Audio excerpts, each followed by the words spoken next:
शक्तीपीठ विरोधातला जो प्रचंड मोठा मोर्चा निघाला, त्या मोर्चेकऱ्यांच्या भावना आम्ही जिल्हाधिकाऱ्यांना शासनाकडे कळवायला सांगितलं.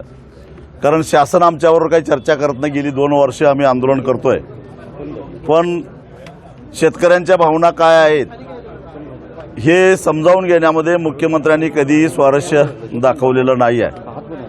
त्यामुळे आमच्या भावना काय आहे सांगली जिल्ह्यातल्या शेतकऱ्यांच्या, या भावना जिल्हाधिकाऱ्यांच्या मार्फत आम्ही शासनाला कळवलेल्या आहेत. त्याचबरोबर आम्ही जिल्हाधिकाऱ्यांना काही जाब विचारला. गेल्या महिन्यामध्ये भाग्यनगरमध्ये पहाटे 3 वाजता पोलीस आणि प्रशासन संयुक्त मोजणी करायला का गेलेलं होतं? लोक साखर झोपेमध्ये असताना तुम्हाला रात्री अपरात्री चोरासारखं शेतकऱ्यांच्या शेतामध्ये का जाता आणि तुम्हाला तो अधिकार कुणी दिला, याचा जाब आम्ही विचारला.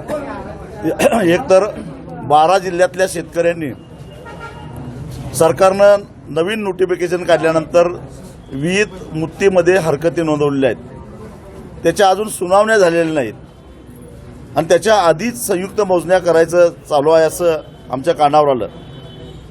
संयुक्त मोजणीचे नोटिसा कोल्हापूर आणि सोलापूर जिल्ह्यामध्ये लागले आहेत. अजून सांगली जिल्ह्यात नाही, पण सोलापूर आणि कोल्हापूर जिल्ह्यामध्ये लागलेले आहेत.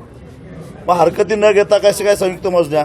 आणि माझी अशी माहिती आहे की 25 तारखेनंतर सांगली जिल्ह्यामध्ये सुद्धा संयुक्त मोजणीचा घाट घातलेला आहे. मोनार्क कंपनी सर्वे करणारी ही खाजगी कंपनी आहे. त्याने बंदोबस्तासाठी पैसे भरलेत का? मग या खाजगी कंपनीला 200-200, 400 पोलीस कसं काय मिळतात? रात्री अपरात्री कसं मिळतात? याचाही जाब आम्ही जिल्हाधिकाऱ्यांना विचारला. अर्थातच ते निरुत्तर झाले, कारण वरून दबाव असणार. वरून आम्ही त्यांना सांगितलं वरून दबाव बिवा काय चालणार नाही. संविधानानं आम्हालाही काही अधिकार दिलेले आहेत. त्या अधिकारानुसार रात्री अपरात्री जर कोण आमच्या शेतामध्ये आलं तर दरोडेखोरांना जी ट्रीटमेंट देते ती पोलिसांना सुद्धा द्यायला आम्ही मागे पडणार नाही, असा कडक इशारा आम्ही त्यांना दिलेला आहे.